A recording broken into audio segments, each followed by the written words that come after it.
നമസ്കാരം. എല്ലാ പ്രേക്ഷകർക്കും കേരളത്തിലെ ഏറ്റവും വലിയ ജനകീയ ജനാധിപത്യ മണിക്കൂറിലേക്ക് സ്വാഗതം. നമ്മൾ ആരംഭിക്കുകയാണ്. പൊതുജനം കഴുതിയല്ല സാർ.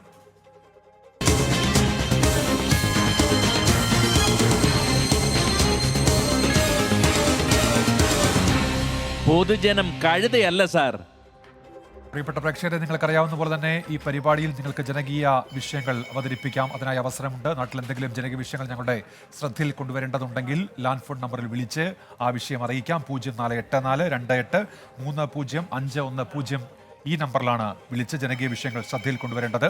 ഏതെങ്കിലും ദൃശ്യങ്ങൾ ഞങ്ങൾക്ക് അയച്ചു തരേണ്ടതുണ്ടെങ്കിൽ അതിനും അവസരമുണ്ട്. വാട്സാപ്പ് വഴി ആ ദൃശ്യങ്ങൾ ഞങ്ങളിലേക്ക് എത്തിക്കാം. 6235968937 ഈ നമ്പർ വഴി വാട്സാപ്പ് വഴി ദൃശ്യങ്ങൾ ഞങ്ങളിലേക്ക് എത്തിക്കുകയും ചെയ്യാം. നമ്മൾ ജനകീയ വാർത്തകളിലേക്ക് കടക്കുന്നതിന് മുൻപ് കേരളത്തെ നടുക്കുന്ന ഒരു വാർത്ത ഇന്ന് ആലപ്പുഴ മാന്നാറിൽ നിന്ന് വന്നിരുന്നു. ആ വാർത്തയുടെ വിശദാംശങ്ങളിലേക്കാണ് ആദ്യം കടക്കുന്നത്. 15 വർഷം മുൻപ് കാണാതായ ഒരു യുവതിയുടെ മൃതദേഹം അവിടെ സെപ്റ്റിക് ടാങ്കിൽ നിന്ന് കണ്ടെത്തിയെന്ന തരത്തിൽ ഇപ്പോൾ വാർത്തകൾ വരുന്നുണ്ട്. മൃതദേഹ അവശിഷ്ടങ്ങളാണ് കണ്ടെത്തിയത്. അത് കാണാതായ കലയുടേതാണോ എന്നുള്ളത് വിശദ പരിശോധനയ്ക്ക് ശേഷം മാത്രമേ വ്യക്തമാവുകയുള്ളൂ. പക്ഷേ ആ നിലയ്ക്ക് മൊഴിയുണ്ട്. അത് കൊലപാതകമാണെന്ന തരത്തിൽ മൊഴി ലഭിക്കുന്നു പോലീസിന്. അതിന്റെ അടിസ്ഥാനത്തിൽ ഇപ്പോൾ പോലീസ് ചിലരെ കസ്റ്റഡി എടുക്കുന്നുണ്ട്.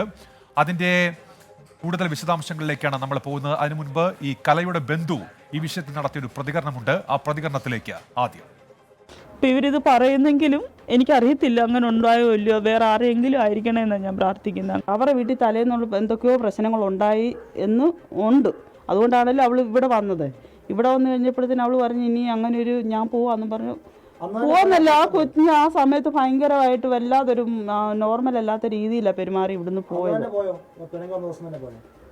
രാവിലെ ഇവിടെ വന്ന് തന്നെ പോയി. കാരണം ഇങ്ങനെ ഒരു കാര്യം ചെയ്തിട്ട് പോയതുകൊണ്ട് ആൾക്കാരെ ഫേസ് ചെയ്യാൻ അവൾക്ക് ബുദ്ധിമുട്ടുള്ളതുകൊണ്ട് അവൾ സഹകരിക്കാത്തതായിരിക്കും. ആരും അറിയണ്ട എന്നുള്ള ധാരണയിൽ അവൾ ജീവിക്കുകയാണെന്നാണ് ഇതുവരെ വരുന്നത്. കാരണം അവൾ ഒരു നാണംകേട് ഒപ്പിച്ചു.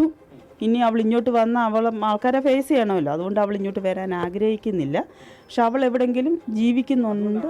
പോലീസിൽ പരാതി കൊടുക്കായിരുന്നു. അതുകൊണ്ട് ഈ വാർത്തയുടെ വിശദാംശങ്ങളുമായി മനീഷ് മഹിപാലും ഒപ്പം ശ്രീജിത് ശ്രീകുമാറിനും AV ജയശങ്കറും ചേരും. ആദ്യം മനീഷ് മഹിപാലിലേക്കാണ്. മനീഷ്, ഇത് നാടിനെ നടുക്കുന്ന ഒരു സംഭവമാണ്. ഇത്രയും വർഷം മുൻപ് ഉണ്ടായ ഒരു കൊലപാതകം, അതിൻ്റെ വിവരങ്ങളാണല്ലോ ഇപ്പോൾ പുറത്തു വരുന്നത്. എങ്ങനെയാണ് പോലീസിന് ഇത് സംബന്ധിച്ച ആദ്യ വിവരങ്ങൾ ലഭിക്കുന്നത്? എന്തൊക്കെ നിഗമനങ്ങളിൽ ഇപ്പോൾ അന്വേഷണ സംഘം എത്തിച്ചേർന്നിട്ടുണ്ട്? മനീഷ്. ഉന്മേഷ്, ഇത് സംബന്ധിച്ച് പല അഭ്യൂഹങ്ങളും വരുന്നുണ്ട്. മാധ്യമങ്ങൾ തന്നെ ആദ്യം കൊടുത്ത വാർത്തകൾ, അതായത് പോലീസ് വ്യക്തമായൊരു വിവരം തരാത്തത് കൊണ്ട് തന്നെ ഇത് സംബന്ധിച്ചുള്ള പല അഭ്യൂഹങ്ങളും പല രീതിയിലാണ് വരുന്നത്. ഇത് സംബന്ധിച്ച് വ്യക്തത വരുത്താൻ ഇന്ന് രാത്രി 8 മണിക്ക് ആലപ്പുഴ ജില്ലാ പോലീസ് മേധാവി ചൈത്ര തെരേസ ജോൺ 8 മണിക്ക് മാന്നാർ പോലീസ് സ്റ്റേഷനിൽ വെച്ച് വാർത്താ സമ്മേളനം നടത്തുന്നുണ്ട്. നമുക്ക് ഇതിൽ നിന്നും മനസ്സിലാകുന്ന കാര്യം, അതായത് 15 വർഷങ്ങൾക്ക് മുൻപ് ഒരു ഒക്ടോബർ മാസത്തിലാണ് കലയെ കാണാതാകുന്നത്. ഇപ്പോൾ കലയുടെ ബന്ധു ശോഭനകുമാരി പറയുന്നതനുസരിച്ച് അന്ന് കാണാതായതിനു ശേഷം വീണ്ടും 2 തവണ ഫോണിൽ വിളിച്ചു. അത് ഏറ്റവും പുതിയ വിവരമാണ്. ഈ കാണാതായ സമയത്ത് കാണാതായതല്ല, യാത്ര പറഞ്ഞു പോയതാണ്. പാലക്കാടുള്ളൊരു സുഹൃത്ത് സൂരജിനൊപ്പമാണ് താമസം എന്ന് പറഞ്ഞു. എന്തുകൊണ്ടാണ് ആ സമയത്ത് പോലീസിലടക്കം പരാതി കൊടുക്കാതിരുന്നത്? സാധാരണഗതിയിൽ ഒരാൾ അന്ന് 25 26 വയസ്സോ മാത്രം പ്രായമുള്ള ഒരു യുവതിയെ കാണാതാകുമ്പോൾ എന്തുകൊണ്ടാണ് വീട്ടുകാർ പരാതി കൊടുക്കാത്തതെന്ന് ബന്ധുക്കളോട് ചോദിച്ചപ്പോൾ അവർ പറഞ്ഞത് മറ്റൊരു ആളുടെ കൂടെ താമസിക്കാനായി പോയതുകൊണ്ട് അതിൻ്റെ ഒരു നാണക്കേട് ഭയന്നുകൊണ്ടാണ് അത് പോലീസിൽ പറയാതിരുന്നത്. അതുകൊണ്ട് തന്നെ ഈ വിഷയം ഇത് സംബന്ധിച്ച് നാട്ടിലും ഒക്കെ തന്നെയുള്ള സംസാരം അങ്ങനെ തന്നെ ആയിരുന്നു. ഒപ്പം തന്നെ ഈ അനിൽകുമാറുമായിട്ടുള്ള വിവാഹം അത് ഔദ്യോഗികമായി രജിസ്റ്റർ ചെയ്തതല്ല. രണ്ടുപേരും 2 സമുദായത്തിലുള്ള ആളുകളാണ്. അതുകൊണ്ട് തന്നെ അത് സമുദായത്തിലൊരു ചെറിയ ചടങ്ങ് നടത്തിയതല്ലാതെ അത് ഔദ്യോഗികമായി അതൊരു കല്യാണത്തിൻ്റെ രേഖാമൂലമുള്ള കല്യാണം നടന്നിട്ടില്ല. ഇവർ തമ്മിൽ മറ്റ് തർക്കങ്ങൾ ശ്രദ്ധേയമായി ഇവർക്ക് മനസ്സിലായിട്ടില്ല. ഇവർക്ക് തമ്മിൽ വലിയ പ്രശ്നങ്ങളോ അല്ലെങ്കിൽ എന്തെങ്കിലും സ്ത്രീധനത്തിൻ്റെ വിഷയമൊന്നും ഉണ്ടാകാനുള്ള സാധ്യതയില്ല. കല്യാണത്തിന് ശേഷം ഒരു കുഞ്ഞ് ഇവർക്ക് ജനിച്ചു. പിന്നീട് ഇയാൾ ആശാരിപ്പണി ഇവിടെ കാർപ്പൻ്ററാണ്, നാട്ടിൽ കാർപ്പൻ്ററാണ് അനിൽകുമാർ. പിന്നീട് വിദേശത്തേക്ക് ജോലിക്ക് പോയി, പിന്നീട് മടങ്ങി വന്നു. ചില പ്രശ്നങ്ങൾ ഉണ്ടായതായി കേട്ടു, പക്ഷേ കാര്യമായ പ്രശ്നങ്ങൾ ഉണ്ടായതായൊന്നും ഇവർക്ക് അറിയില്ല എന്നുള്ള കാര്യം പറയുന്നു. ഏറ്റവും പ്രധാനപ്പെട്ട കാര്യം, ഈ കാണാതായെങ്കിൽ പാലക്കാട് പോയ കലയെ പിന്നീട് എങ്ങനെ ഇവിടെ എത്തി, ഒപ്പം തന്നെ ഇപ്പോൾ ലഭിച്ച മൃതദേഹത്തിൻ്റെ അവശിഷ്ടമാണോ എന്നത് കൂടി സ്ഥിരീകരിക്കേണ്ടതുണ്ട്. അങ്ങനെ ഇപ്പോൾ സെപ്റ്റിക് ടാങ്കിൽ നിന്ന് ലഭിച്ച മൃതദേഹ അവശിഷ്ടങ്ങൾ അതാണെങ്കിൽ കൂടി അത് കലയുടേതാണോന്ന് കൂടിയുള്ള ഫോറൻസിക് പരിശോധന കൂടി വന്നത് ശേഷം മാത്രമേ അത് സാധിക്കുകയുള്ളൂ. പോലീസിൻ്റെ കസ്റ്റഡിയിൽ ഇപ്പോൾ 4 പേരുണ്ടെന്നുള്ള വിവരമാണ് പോലീസ് നിലവിൽ അനൗദ്യോഗികമായി അറിയിക്കുന്നത്. ഇവരെ കൂടി കൂടുതൽ ചോദ്യം ചെയ്യേണ്ടതുണ്ട്. ഒപ്പം തന്നെ ഒരു ഊമക്കത്ത് പോലീസിന് 2 തവണ ജില്ലാ പോലീസ് മേധാവി ചൈത്ര തെരേസ ജോണിന് 2 തവണ ലഭിച്ച ഒരു ഊമക്കത്തിൽ നിന്നാണ് കൃത്യമായി കൊലപാതകത്തിൻ്റെ ചുരുളഴിയുന്നതെന്ന വിവരമാണ് ലഭ്യമായിട്ടുള്ളത്. നിലവിൽ ഇന്നത്തെ പരിശോധന ഇവിടെ അവസാനിപ്പിച്ചിട്ടുണ്ട്. ഇനി നാളെ പരിശോധന ഉണ്ടാകുമോ എന്നടക്കമുള്ള വിവരങ്ങൾ പോലീസ് സംഘം പുറത്തുവിട്ടിട്ടില്ല. അമ്പലപ്പുഴ CI ആണ് പ്രാഥമികമായി 2 മാസങ്ങൾക്ക് മുൻപ് ഈ അന്വേഷണം ആരംഭിച്ചത്. വളരെ അതീവ രഹസ്യമായി തുടങ്ങിയ അന്വേഷണം ഈ കൊലപാതകമാണെന്ന് പോലീസ് ഏറെക്കുറെ ഉറപ്പിച്ചു. ഈ മൃതദേഹ അവശിഷ്ടമാണെന്നുള്ള കാര്യം ഇനി തെളിയിക്കേണ്ടതുണ്ട്. പക്ഷേ ഇപ്പോൾ വരുന്ന മൊഴികൾ, ഇപ്പോൾ വരുന്ന ഈ ബന്ധുവിൻ്റെ മൊഴി അനുസരിച്ച് പാലക്കാട് കല പോയിട്ടുണ്ടോ, ഇത് ഈ 15 വർഷങ്ങൾ മുൻപ് നടന്ന കാര്യമായതുകൊണ്ട് ഇനി ആരാണ് സൂരജ്, പാലക്കാട് ഉണ്ടായിരുന്ന സുഹൃത്ത് സൂരജ് ആരാണ് തുടങ്ങിയ വിവരം കൂടി ഇനി വ്യക്തമാകേണ്ടതുണ്ട്. ഉന്മേഷ്. മനീഷ് മഹിവാലാണ് വിവരങ്ങൾ നൽകിയത്. ഇപ്പോൾ ശ്രീജിത്ത് ശ്രീകുമാരൻ കൂടി ചേരുന്നുണ്ട്. ശ്രീജിത്ത്, ഇന്ന് പരിശോധന നടന്നിരുന്നുവല്ലോ, ഈ അവശിഷ്ടങ്ങൾ ലഭിച്ചിട്ടുണ്ട്. ഇനി അക്കാര്യത്തിൽ ഒരു സ്ഥിരീകരണം വേണം. ഫോറൻസിക് പരിശോധനയ്ക്ക് അതയച്ച് ഇത് കലയുടെ മൃതദേഹ അവശിഷ്ടങ്ങളാണ് എന്നുള്ള കാര്യത്തിൽ സ്ഥിരീകരണമടക്കം വരണമല്ലോ. ഇന്ന് നടന്ന പരിശോധനയുടെ മറ്റു വിവരങ്ങൾ എന്തൊക്കെയാണ് ശ്രീജിത്ത്?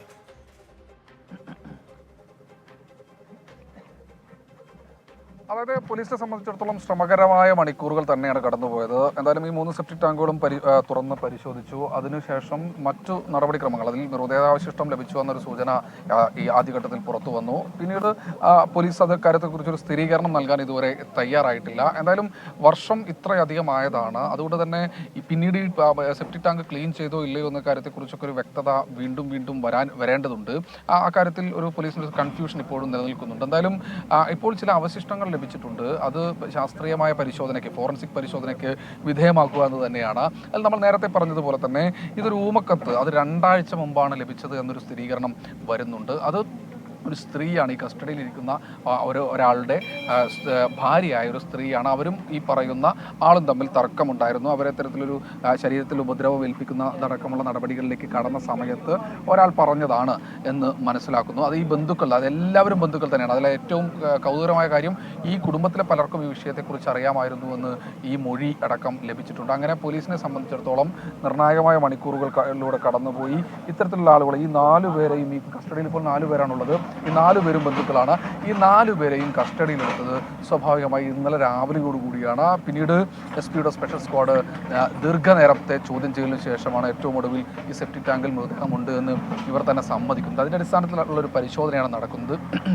എന്തായാലും ഈ 20 വയസ്സുള്ള ഒരു കുഞ്ഞുള്ള ഈ യുവതി ഇത്തരത്തിൽ പോകുന്ന സമയത്ത് എന്തുകൊണ്ട് ഈ ബന്ധുക്കൾ ആരും തന്നെ പറഞ്ഞില്ല എന്ന ചോദ്യത്തിന് ആ കുടുംബവുമായി, അതായത് കലയുടെ കുടുംബവുമായി കാര്യമായ രീതിയിലുള്ള ബന്ധങ്ങൾ ഉണ്ടായിരുന്നില്ല. പിന്നീട് ഇത്തരത്തിൽ ഒരാളുടെ കൂടെ പോയി, ഒരാളുമായി പ്രണയത്തിലായിരുന്നു, അയാളുടെ കൂടെ പോയി. അതുകൊണ്ട് കാര്യമായ രീതിയിലുള്ള പരാതികളൊന്നും തന്നെ പറയാൻ തയ്യാറായിരുന്നില്ല. പക്ഷേ അതിനുശേഷം ഉടൻ തന്നെ മറ്റൊരു വിവാഹത്തിലേക്ക് അനിൽകുമാർ കടന്നത്, അത് എന്തുകൊണ്ട് എന്ന ചോദ്യത്തിന്, അത് ഈ ഭാര്യ പോയി അതിനുശേഷം ഉടൻ തന്നെ മറ്റൊരു വിവാഹത്തിലേക്ക് കടന്നു.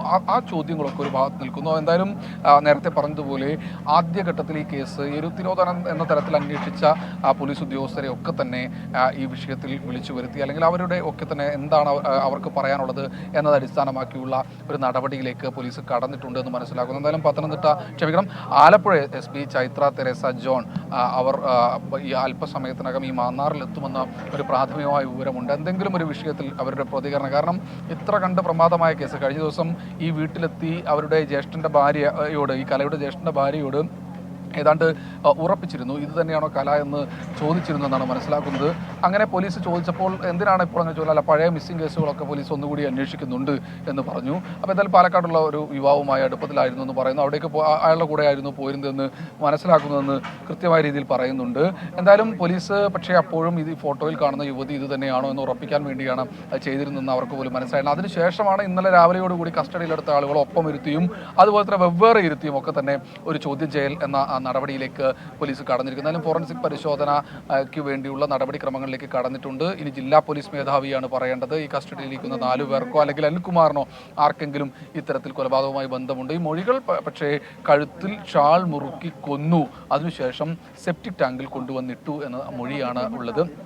അത് പോലീസ് ആ ഒരു ഘട്ടത്തിലും ആദ്യഘട്ടത്തിൽ പോലീസ് വിശ്വസിച്ചില്ല. അതിനുശേഷം പിന്നീട് തുടരെ ചോദ്യം ചെയ്യലിൽ ഈ പ്രതികളെല്ലാവരും തന്നെ ഏക അഭിപ്രായത്തിലേക്ക് എത്തിയതോടുകൂടിയാണ് കൃത്യമായ രീതിയിൽ ഇത്തരത്തിലൊരു വിവരത്തിലേക്ക് പോലീസ് കടന്നിട്ടുള്ളത്. എന്തായാലും ഇനി അറിയേണ്ടതുണ്ട്, കൂടുതൽ ചോദ്യം ചെയ്യലുകൾ നടക്കേണ്ടതുണ്ട്, പരിശോധനയൊക്കെ നടക്കേണ്ടതുണ്ട്. പോലീസിന് വലിയ വെല്ലുവിളിയാണ് അത്. AV ജയശങ്കർ കൂടി ചേരുന്നുണ്ട്. ജയശങ്കർ, ഇപ്പോൾ അല്പസമയം മുൻപ് കലയുടെ ഒരു ബന്ധു പറഞ്ഞത് ഈ കലയെ കാണാതെ അല്ല, കല യാത്ര പറഞ്ഞിറങ്ങിപ്പോയതാണ്, അതിനുശേഷം 2 തവണ വിളിച്ചിരുന്നു എന്നീ വിവരങ്ങളൊക്കെ ബന്ധു നൽകുന്നുണ്ടല്ലോ. അങ്ങനെയെങ്കിൽ ഈ കൊലപാതകം എപ്പോൾ, എവിടെ വെച്ച്, അതെങ്ങനെ നടപ്പാക്കി, അങ്ങനെ കൂടുതൽ വിവരങ്ങൾ പുറത്തു വരേണ്ടതുണ്ടല്ലോ. ഈ അനിൽകുമാറിനെ നാട്ടിലെത്തിക്കാനുള്ള നടപടികൾ ആരംഭിച്ചിട്ടുണ്ടോ പോലീസ് ഇപ്പോൾ, ജയശങ്കർ?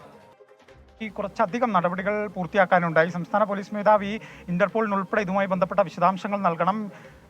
ഇന്റർപോൾ ഇതുമായി ബന്ധപ്പെട്ട നോട്ടീസ് പുറത്തിറക്കണം. അത്തരം നടപടികൾ പൂർത്തിയാക്കി ഇയാളെ നാട്ടിലെത്തിക്കാനുള്ള കാര്യങ്ങൾ പോലീസിന്റെ ഭാഗത്തു നിന്നും ആരംഭിച്ചിട്ടുണ്ട്. എന്തായാലും ഇന്ന് വീട്ടിൽ നിന്ന് ഈ സെപ്റ്റിക് ടാങ്കിൽ നിന്ന് കണ്ടെത്തിയ അസ്ഥിയുടെ എന്ന് സംശയിക്കുന്ന അവശിഷ്ടങ്ങൾ പോലീസ് ശാസ്ത്രീയ പരിശോധനയ്ക്ക് അയക്കും. ഇതിന്റെ ഫലം ഈ കേസുമായി ബന്ധപ്പെട്ട് നിർണായകമാണ്. കാരണം നിലവിൽ ഇതൊരു തിരോധാന കേസ് മാത്രമാണ്. ഒരു 20 വയസ്സുകാരിയെ 15 വർഷം മുമ്പ് കാണാതാകുന്നു. അതുമായി ബന്ധപ്പെട്ട ഒരു തിരോധാന കേസ് മാത്രമാണ്. പക്ഷേ ഈ ശാസ്ത്രീയ പരിശോധനയിൽ ഇതായി കാണാതായ ഈ കലയുടെ ശരീരാവശിഷ്ടം തന്നെയാണെന്ന് സ്ഥിരീകരിക്കുന്ന ഒരു ഘട്ടമുണ്ടായാൽ ഇത് കൊലപാതക കേസാവും, മറ്റൊരു തലത്തിലേക്ക് പോകും. പോലീസിനെ സംബന്ധിച്ച് അതൊരു വലിയ ക്രെഡിറ്റാണ്. കഴിഞ്ഞ കുറച്ച് ആഴ്ചകളായി ആലപ്പുഴ പോലീസ് ഇതിൻ്റെ പിന്നിൽ തന്നെയായിരുന്നു. ഇതുമായി ബന്ധപ്പെട്ട് പോലീസിന് ലഭിച്ച ഉമക്കത്തും ചില വിവരങ്ങളുടെ എല്ലാം അടിസ്ഥാനത്തിലാണ് പോലീസ് 15ഓളം പേരെ ചോദ്യം ചെയ്യുന്നു. ഇതിൽ കുറച്ച് ആളുകളെ കസ്റ്റഡിയിൽ വെക്കുന്നു, ഇവരിൽ നിന്ന് കൂടുതൽ വിവരങ്ങൾ എടുക്കുന്നു. അങ്ങനെ പോലീസിൻ്റെ കഴിഞ്ഞ കുറേ കാലങ്ങളായിട്ടുള്ള പരിശോധനയുടെ ഫലമായാണ്, അന്വേഷണത്തിൻ്റെ ഫലമായാണ് ഇന്ന് വീട്ടിലെ സെപ്റ്റിക് ടാങ്ക് തുറന്നുള്ള പരിശോധനയിലേക്ക് എത്തുന്നത്. എന്തായാലും ഇവിടെ നിന്ന് ചില നിർണായകമായ വിവരങ്ങൾ പോലീസിന് നിലവിൽ ലഭിച്ചിട്ടുണ്ട്. ആ വിവരങ്ങളുടെ അതിനെ കുറച്ചുകൂടി ശാസ്ത്രീയ ഫലങ്ങൾ കൂടി ചേർത്തുകൊണ്ട് തെളിവുകളാക്കാനാണ് നിലവിൽ പോലീസ് ശ്രമിക്കുന്നത്. നിലവിൽ ഈ സെപ്റ്റിക് ടാങ്കുമായി ബന്ധപ്പെട്ട പ്രധാനപ്പെട്ട പരിശോധന അവസാനിച്ചിട്ടുണ്ട്. ഈ സെപ്റ്റിക് ടാങ്കിന് സമീപത്തുള്ളൊരു ചെറിയ കുഴിയിലാണ് നിലവിൽ പരിശോധന നടക്കുന്നത്. അതിൽ നിന്ന് എന്തെങ്കിലും കണ്ടെത്താനാകുമോ എന്നുള്ളൊരു ശ്രമത്തിലാണ് പോലീസ്. ഈ ആലപ്പുഴ SP രാത്രിയോടെ അവിടെ സന്ദർശനം നടത്തുമെന്ന ചില അനൗദ്യോഗികമായ വിവരങ്ങൾ ലഭിക്കുന്നുണ്ട്. പക്ഷേ ഈ കാര്യത്തിൽ ഒരു ഉറപ്പില്ല. പക്ഷേ SP-യുടെ ഉൾപ്പെടെ പ്രതികരണം ഈ വിഷയത്തിൽ ഈ ഘട്ടത്തിൽ ആവശ്യമാണ്. കൃത്യമായ തെളിവുകൾ ലഭിച്ചാൽ എന്തായാലും മാധ്യമങ്ങളോട് ഇതിൻ്റെ എല്ലാ ഘട്ടങ്ങളും വിശദീകരിക്കുമെന്നാണ് പോലീസ് പറയുന്നത്. അതിൻ്റെ അപ്പുറത്തേക്ക് പോലീസ് ഔദ്യോഗികമായി ഈ വിഷയത്തിലൊരു തരത്തിലുള്ള പ്രതികരണത്തിനും തയ്യാറാകാത്ത ഒരു സാഹചര്യമാണ് നിലവിലുള്ളത്. ജില്ലാ പോലീസ് മേധാവിയുടെ വാർത്താ സമ്മേളനം ഉണ്ടെന്ന് പറയുന്നു. അത് 8 മണിക്ക് നടക്കാൻ പോകുന്നുവെന്ന് പറയുന്നുണ്ട്. ഈ ഫോറൻസിക് പരിശോധന നടന്നാലാണല്ലോ ഈ മൃതദേഹാവശിഷ്ടം ആരുടേത് എന്നുള്ള കാര്യത്തിലൊക്കെ സ്ഥിരീകരണം വരികയുള്ളൂ. പോലീസ് ഇപ്പോൾ എത്തിച്ചേർന്നിരിക്കുന്ന നിഗമനങ്ങൾ എന്താണ്? ജില്ലാ പോലീസ് മേധാവി ഒരുപക്ഷെ അതായിരിക്കുമല്ലോ വാർത്താ സമ്മേളനത്തിൽ വിശദീകരിക്കുക. ജയശങ്കർ, അതായത് ജില്ലാ പോലീസ് മേധാവി ജയശങ്കർ, ഒരു നിമിഷം, ഇപ്പോൾ ആ തത്സമയ ദൃശ്യങ്ങൾ കൂടി പ്രേക്ഷകരിലേക്ക് നമ്മൾ എത്തിക്കുന്നുണ്ട്. ആലപ്പുഴ ജില്ലാ പോലീസ് മേധാവി ചൈത്ര തെരേസ ജോൺ ഇപ്പോൾ ആ സ്ഥലത്തേക്ക് എത്തിയിരിക്കുന്നു. അതിൻ്റെ ദൃശ്യങ്ങൾ കൂടി പ്രേക്ഷകർക്ക് കാണാം. നേരത്തെ പോലീസിന് ലഭിച്ച ഒരു ഊമക്കത്തിന്റെ അടിസ്ഥാനത്തിൽ ആരംഭിച്ച അന്വേഷണമാണ്. രഹസ്യമായി തന്നെ പോലീസ് ഇതുമായി ബന്ധപ്പെട്ട അന്വേഷണം നടത്തിയിരുന്നു. ഊമക്കത്തിന്റെ അതിന്റെ അടിസ്ഥാനത്തിൽ ചിലരെ കസ്റ്റഡിയിലെടുത്ത് ചോദ്യം ചെയ്തപ്പോൾ ചില വിവരങ്ങൾ ലഭിച്ചു. അതിന്റെ അടിസ്ഥാനത്തിലായിരുന്നു സെപ്റ്റിക് ടാങ്ക് തുറന്നുകൊണ്ട് ആലപ്പുഴ മാന്നാറിലെ ഈ വീട്ടിൽ പരിശോധന നടന്നത്. ഒരു സെപ്റ്റിക് ടാങ്കിൽ നിന്ന് മൃതദേഹാവശിഷ്ടങ്ങൾ കണ്ടെടുത്തിട്ടുണ്ട്, അസ്ഥികൂടം കണ്ടെടുത്തിട്ടുണ്ട്. അത് ഈ കൊല്ലപ്പെട്ടു എന്ന് പറയുന്ന കലയുടേതാണോ എന്ന് സ്ഥിരീകരിക്കേണ്ടതുണ്ട്. ഫോറൻസിക് റിപ്പോർട്ട് വന്നാൽ മാത്രമേ അക്കാര്യത്തിൽ ഒരു സ്ഥിരീകരണം ലഭിക്കുകയുള്ളൂ. ഇപ്പോൾ ജില്ലാ പോലീസ് മേധാവി തന്നെ ആ വീട്ടിൽ നേരിട്ടെത്തി ഇതുവരെ നടന്ന പരിശോധനയുടെ വിവരങ്ങൾ ഇപ്പോൾ മനസ്സിലാക്കിക്കൊണ്ട് ഇരിക്കുകയാണ്. ഫോറൻസിക് സംഘം അടക്കം അവിടെ ഉണ്ട്, ഉന്നത പോലീസ് ഉദ്യോഗസ്ഥർ അവിടെയുണ്ട്. സെപ്റ്റിക് ടാങ്ക് തുറന്നുള്ള പരിശോധനയിലാണ് ഈ അസ്ഥികൂടം കണ്ടെത്തിയത്. AV ജയശങ്കർ തുടരുന്നുണ്ട്. ജയശങ്കർ, അപ്പോൾ പോലീസ് ഗൗരവമായി തന്നെ ആ ഊമക്കത്തുമായി ബന്ധപ്പെട്ട അന്വേഷണം നടത്തുന്നു, നിർണായക വിവരങ്ങൾ ശേഖരിക്കുന്നു. അതിന്റെ അടിസ്ഥാനത്തിൽ ഇന്ന് സെപ്റ്റിക് ടാങ്ക് തുറന്നുള്ള പരിശോധന നടത്തുന്നു.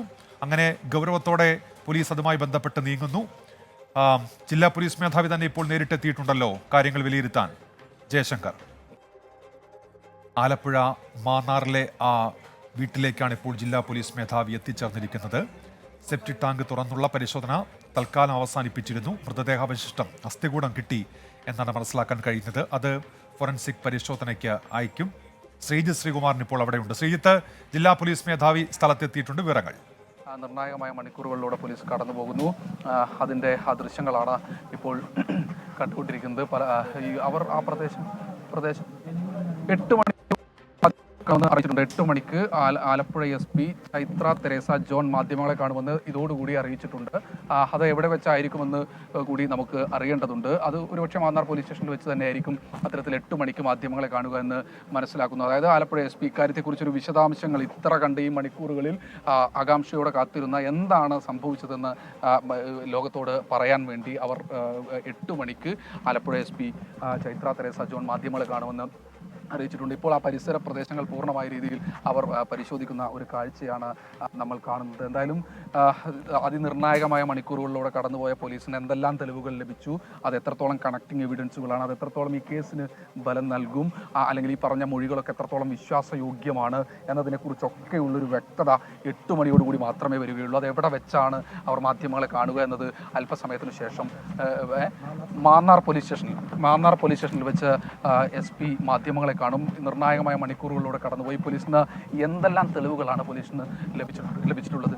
മാന്നാർ പോലീസ് സ്റ്റേഷനിലെ മാഡം മാന്നാർ പോലീസ് സ്റ്റേഷനിൽ വെച്ച് മാധ്യമങ്ങളെ കാണുമെന്ന് ആലപ്പുഴ SP അറിയിച്ചിട്ടുണ്ട്. എന്തായാലും നിർണായകമായ മണിക്കൂറുകളിലൂടെ കടന്നുപോയി പോലീസിന് എന്തെല്ലാം തെളിവുകൾ, നമ്മൾ നേരത്തെ സൂചിപ്പിച്ച പോലെ എന്തെല്ലാം തെളിവുകൾ പോലീസിന് ലഭിച്ചിട്ടുണ്ട്, ആ തെളിവുകൾ എത്രത്തോളം ഈ കേസിനെ ബലപ്പെടുത്തുന്നതാണ്, അത് ഈ ഈ മൊഴികളുടെ, ഈ പറയുന്ന ആളുകളുടെ മൊഴികളുടെയൊക്കെ തന്നെ കൃത്യമായ രീതിയിൽ അത് ബന്ധപ്പെടുത്തുന്നതാണോ എന്നതൊക്കെ കൃത്യമായി തന്നെ അവർ വിശദീകരിക്കുന്നത്. പോലീസിനെ സംബന്ധിച്ചിടത്തോളം അവർ തന്നെയാണ് ഇക്കാര്യങ്ങളെക്കുറിച്ചുള്ളൊരു വിശദീകരണം നടത്തേണ്ടതും. എന്തായാലും പോലീസിൻ്റെ ഭാഗത്തുനിന്നുള്ള അവസാനവട്ട നടപടിക്രമങ്ങളെല്ലാം പൂർത്തീകരിച്ച് അവർ മടങ്ങുന്ന ഒരു കാഴ്ചയാണ്.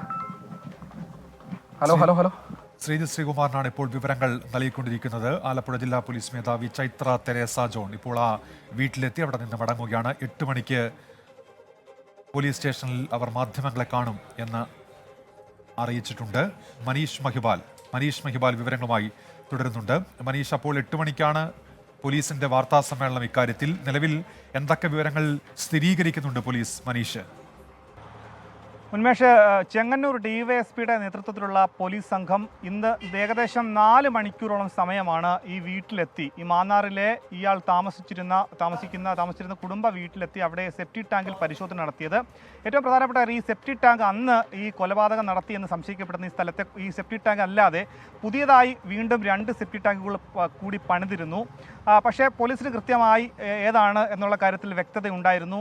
കാരണം പിന്നീട് ആ പ്രതി ഈ സമയത്ത് കൊലപാതകം നടത്തുന്ന സമയത്ത് ഈ സെപ്റ്റി ടാങ്ക് വീണ്ടും നിറഞ്ഞാൽ അത് വീണ്ടും ശുചീകരണ തൊഴിലാളികൾ എത്തി അത് വൃത്തിയാക്കിയാൽ അപ്പോൾ അവിടുന്ന് മൃതദേഹാവശിഷ്ടങ്ങൾ പിന്നീട് ഭാവിയിൽ ലഭിക്കാതിരിക്കാൻ വേണ്ടിയിട്ടാണ് വീട്ടിൽ മറ്റൊരു ഈ രീതിയിലുള്ള സെപ്റ്റി ടാങ്ക് കൂടി പണിതെന്ന് പോലീസ് നേരത്തെ തന്നെ മനസ്സിലാക്കിയിരുന്നു. അതുകൊണ്ട് തന്നെ ആ രീതിയിലുള്ള പരിശോധന പോലീസ് ആദ്യഘട്ടത്തിൽ തന്നെ ആരംഭിച്ചു. ഇനി ഈ കേസിൽ പോലീസ് ഏറെക്കുറെ ഇത് കൊലപാതകമാണെന്ന് തന്നെ പോലീസ് ഉറപ്പിക്കുന്നു. പക്ഷേ അങ്ങനെയാണെങ്കിൽ പോലീസിന് ഇനി ഏറ്റവും പ്രധാനപ്പെട്ട ഈ മൃതദേഹം സംബന്ധിച്ചുള്ള എലമെൻറ്റ് പോലീസിന് കിട്ടിയത് കൊണ്ട് തന്നെ പ്രധാനപ്പെട്ട തെളിവായി. ഇനി അത് ശാസ്ത്രീയ പരിശോധനയിലൂടെ കോടതിയിൽ അത് സമർത്ഥിക്കാൻ പോലീസിന് അതിനുള്ള തെളിവ് വേണം. ഒപ്പം തന്നെ കൊലപാതകം ആര് നടത്തി എന്നുള്ളതാണ്. നിലവിൽ വിദേശത്തുള്ള ഇസ്രയേൽ ഉള്ള ഈ ഭർത്താവ് അനിൽകുമാർ തന്നെയാണോ? ഭർത്താവ് അന്ന് കാറിൽ ആണ് മൃതദേഹം വീട്ടിലേക്ക് കൊണ്ടുവന്ന് അന്ന് ബന്ധുക്കളോട് പറഞ്ഞത് അബദ്ധവശാൽ കൊലപ്പെടുത്തി എന്നാണ്. ഷാളടക്കം കഴുത്തിൽ കുരുക്കിയിരുന്നു. ഇത് ഇയാൾക്ക് ഒറ്റയ്ക്ക് സാധിക്കുമോ? കാറിൽ ഇയാൾ എവിടെ നിന്നാണ് വന്നത്? ആരുടെ കാറിലാണ് ഈ അനിൽകുമാർ എന്ന് വന്നത്? ഈ മറവ് ചെയ്യാൻ വേണ്ടി സഹായിച്ചു എന്നാണ് നിലവിൽ കസ്റ്റഡിയിലുള്ള ആളുകളടക്കം പറയുന്നത്. അന്ന് ആ രീതിയിലുള്ള സഹായം മാത്രമേ ചെയ്തിട്ടുള്ളൂ. പിന്നീട് എങ്ങനെയാണ് ചുരുൾ അഴിഞ്ഞത് സംബന്ധിച്ച് ഈ കസ്റ്റഡിയിലുള്ള ഒരാളുടെ ഭാര്യയാണ് ഇത് വെളിപ്പെടുത്തിയതെന്നുള്ള അടക്കമുള്ള വിവരങ്ങൾ വരുന്നുണ്ട്. ഇനി അതല്ല, ഊമക്കത്തല്ല, അതല്ലാതെയും ചില വിവരങ്ങൾ പോലീസിന് ലഭ്യമായിരുന്നു. അങ്ങനെയൊക്കെ ഉള്ള അഭ്യൂഹങ്ങളുണ്ട്. ഇതിനെല്ലാം ഒരു വ്യക്തത വരുത്തണമെങ്കിൽ പോലീസ് തന്നെ അത് കൃത്യമായി പറയണം. എന്നാൽ മാത്രമേ ആ ഒരു കാര്യത്തിൽ വ്യക്തത വരുള്ളൂ. ഇന്ന് 8 മണിക്ക് ആലപ്പുഴ മാന്നാർ പോലീസ് സ്റ്റേഷനിൽ വെച്ചാണ് ജില്ലാ പോലീസ് മേധാവി ഇത് സംബന്ധിച്ചുള്ള കൃത്യമായ വിവരങ്ങൾ മാധ്യമങ്ങളോട് പങ്കുവയ്ക്കുക. ഈ സംഭവത്തിൽ ഏറ്റവും ഒടുവിൽ വന്നിരിക്കുന്ന ഈ പെൺകുട്ടിയുടെ അന്ന് കാണാതായ കലയുടെ ബന്ധുവിൻ്റെ മൊഴി അനുസരിച്ച് വലിയ ചില പൊരുത്തക്കേടുകളുണ്ട്. കാരണം അന്ന് കാണാതായതല്ല, യാത്ര പറഞ്ഞ് പോയതാണ്. പാലക്കാടേക്കാണ് പോയത്. പാലക്കാട് സൂരജ് എന്ന ഒരു സുഹൃത്തിനൊപ്പം അന്ന് അവിടെ താമസിച്ചിരുന്നു. അതുകൊണ്ട് തന്നെ മറ്റൊരാളുടെ കൂടെ താമസിക്കാൻ പോയത് കൊണ്ടാണ് പോലീസിൽ പരാതി കൊടുക്കാതിരുന്നത്. അങ്ങനെയാണെങ്കിൽ ഈ എപ്പോഴാണ് കല കൊല ചെയ്യപ്പെട്ടു എങ്കിൽ കലയെ എപ്പോഴാണ് ആലപ്പുഴ മാന്നാറിലേക്ക് പിന്നീട് പാലക്കാട് പോയ ശേഷം എപ്പോഴാണ് കലയെ ഇവിടെ എത്തിച്ചത്? അതെ. പാലക്കാട് നിന്നാണോ തിരിച്ചിവിടെ വന്നത്?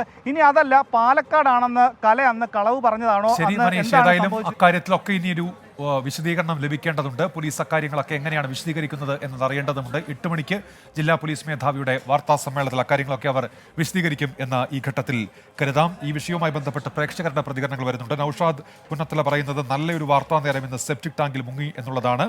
മറ്റൊരു അക്കൗണ്ടിൽ നിന്ന് പറയുന്നത് എല്ലാവരും സെപ്റ്റിക് ടാങ്കിൽ യു.പിയിൽ എന്താണ് അപകടം ഉണ്ടായതെന്ന് ചോദിക്കുന്നുണ്ട്. യു.പിയിൽ തിക്കിലും തിരക്കിലും പെട്ടൊരു ആധ്യാത്മിക പരിപാടിക്കിടെ ഉണ്ടായ അപകടത്തിൽ അതുമായി ബന്ധപ്പെട്ട് കുറേ പേർ മരിച്ചിട്ടുണ്ട്. ആ വാർത്ത നമ്മൾ നേരത്തെ നൽകിയിരുന്നതാണ്. അതിന്റെ വിശദാംശങ്ങളൊക്കെ നമ്മൾ എത്തും.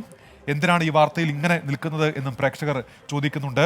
ഇന്ത്യയിലും കേരളത്തിലും ലോകത്തും വേറെ ഒരു സംഭവം ഉണ്ടായിട്ടില്ലേ എന്നാണ് സാബു ജോസഫിന്റെ ചോദ്യം. ഇത് പ്രധാനപ്പെട്ട ഒരു വാർത്തയാണല്ലോ. 15 വർഷം മുൻപ് ഒരാളെ കാണാതാവുക, അയാൾ കൊല്ലപ്പെട്ടതാണെന്നുള്ള സംശയം വരിക, പോലീസിന്റെ പരിശോധന നടക്കുക, പ്രത്യേക അവശിഷ്ടങ്ങൾ കണ്ടെടുക്കുക, അതൊക്കെ പ്രധാനപ്പെട്ട വാർത്തയാണല്ലോ. ആ നിലയ്ക്കാണ് നമ്മൾ ആ വാർത്തയെ സമീപിച്ചതും ആ വാർത്ത പ്രേക്ഷകരിലേക്ക് എത്തിച്ചത്. ജനം കരുതൽ എന്ന പരിപാടിയിലേക്ക് ഒരിക്കൽ കൂടി സ്വാഗതം. നമ്മൾ ആലപ്പുഴ മാന്നാറിലേക്ക് തന്നെ പോവുകയാണ്. അവിടെ 15 വർഷം മുൻപ് കാണാതായി എന്ന് കരുതുന്ന ഒരു യുവതിയുടെ മൃതദേഹാവശിഷ്ടങ്ങൾ കണ്ടെടുത്തു എന്നാണ് കരുതപ്പെടുന്നത്. മൃതദേഹാവശിഷ്ടങ്ങൾ കണ്ടെത്തിയിട്ടുണ്ട്. അത് കാണാതായ കലയുടേതാണോ എന്നുള്ള കാര്യത്തിൽ ഔദ്യോഗികമായി ഫോറൻസിക് പരിശോധനാ ഫലം വരേണ്ടതുണ്ട്. AV ജയശങ്കർ ഇപ്പോൾ വിവരങ്ങളുമായി ചേർന്നുണ്ട്. ജയശങ്കർ, ഇപ്പോൾ ജില്ലാ പോലീസ് മേധാവി അവിടെ എത്തി മടങ്ങിയിട്ടുണ്ട്. പോലീസ് ഔദ്യോഗികമായി കാര്യങ്ങൾ വിശദീകരിക്കും.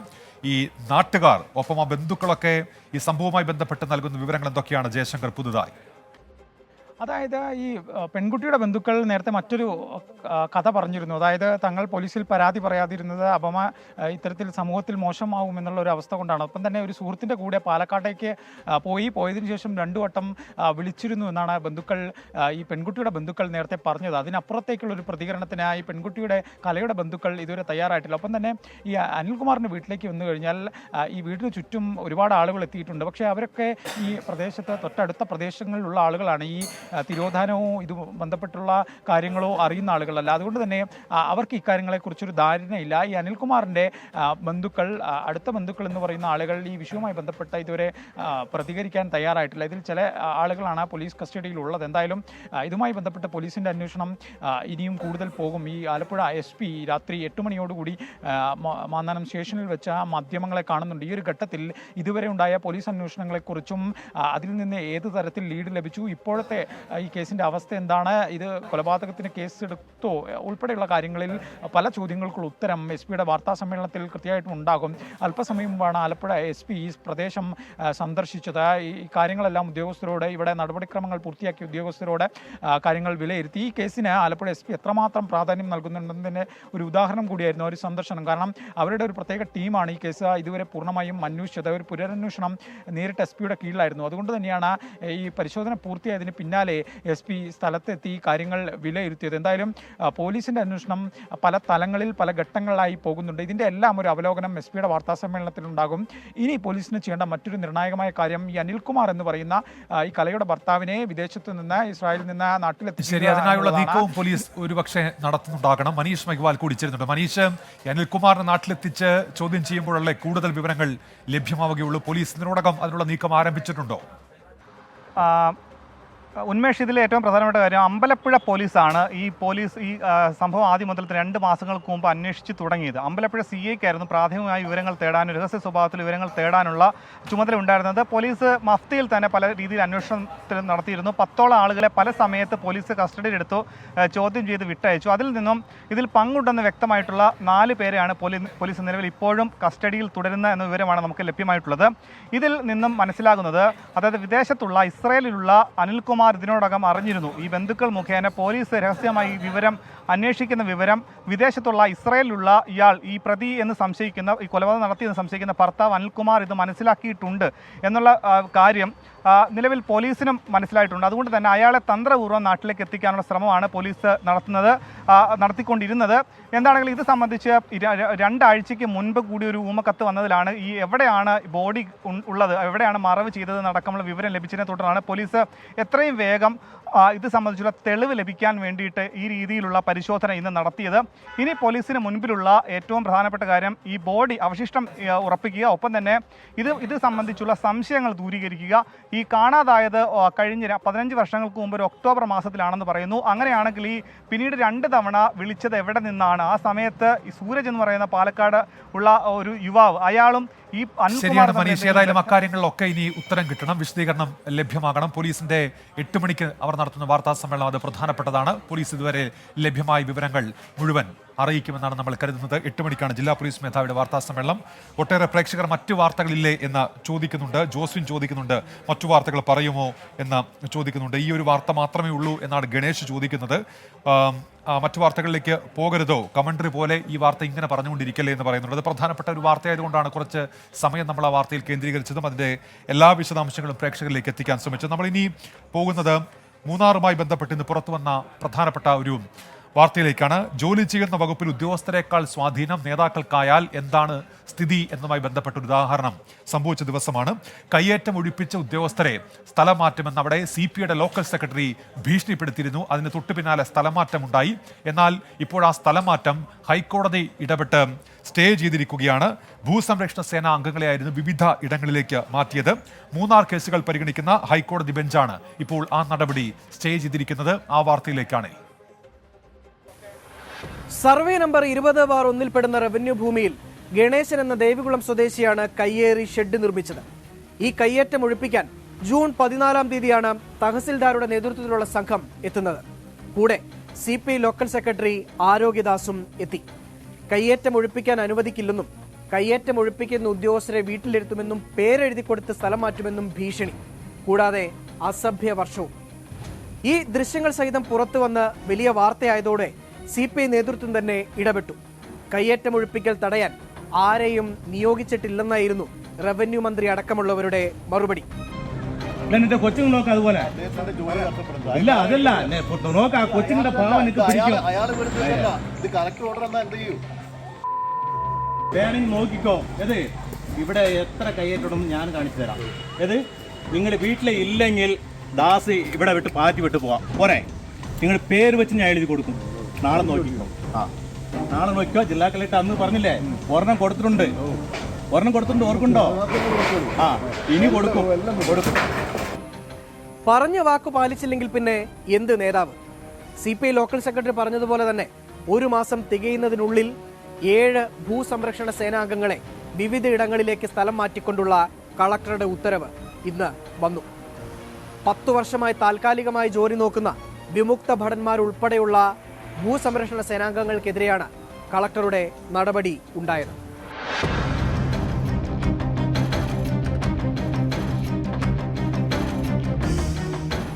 സ്വാഭാവിക പുനർവിന്യാസം എന്നായിരുന്നു കളക്ടർ ഈ വിഷയത്തിൽ നൽകിയ വിശദീകരണം. എന്നാൽ 3 കേസുകൾ പരിഗണിക്കുന്ന ഹൈക്കോടതിയുടെ പ്രത്യേക ബെഞ്ച് ഈ സ്ഥലം മാറ്റത്തെ സ്റ്റേ ചെയ്തിട്ടുണ്ട്. കളക്ടറുടെ നടപടി ദുരുദ്ദേശപരമാണെന്ന അമിക്കസ് ക്യൂറിയുടെ റിപ്പോർട്ടിന്റെ അടിസ്ഥാനത്തിലാണ് സ്റ്റേ ഉത്തരവ് ഇറങ്ങിയത്.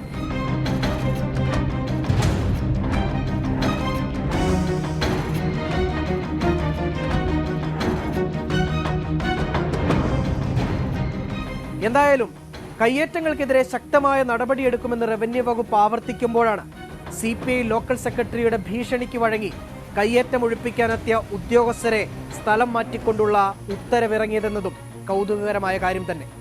രാഹുൽ വിജയൻ, 24 ഇടുക്കി. പൊതുജനം കഴുതയല്ല സാർ. UPയിലെ അപകട വാർത്ത ലഭിച്ചില്ലേ എന്നൊട്ടേറെ പ്രേക്ഷകർ ചോദിക്കുന്നുണ്ടായിരുന്നു. നമ്മൾ ആ വാർത്തയുടെ വിശദാംശങ്ങളിലേക്കാണ് ഇനി പോകുന്നത്. ഡൽഹിയിൽ നിന്ന് വിനീത VG വിവരങ്ങൾ വച്ചിരുന്നുണ്ട്. വിനീത, ഹാത്രസിലുണ്ടായ അപകടത്തിൽ മരണസംഖ്യയുമായി ബന്ധപ്പെട്ട് ദേശീയ മാധ്യമങ്ങളൊക്കെ വ്യത്യസ്തമായ കണക്ക് നൽകുന്നുണ്ട്. സ്ഥിരീകരിക്കുന്ന മരണസംഖ്യ എത്രയാണ് ഈ അപകടത്തിൽ? എന്തൊക്കെയാണ് വിവരങ്ങൾ വിനീത?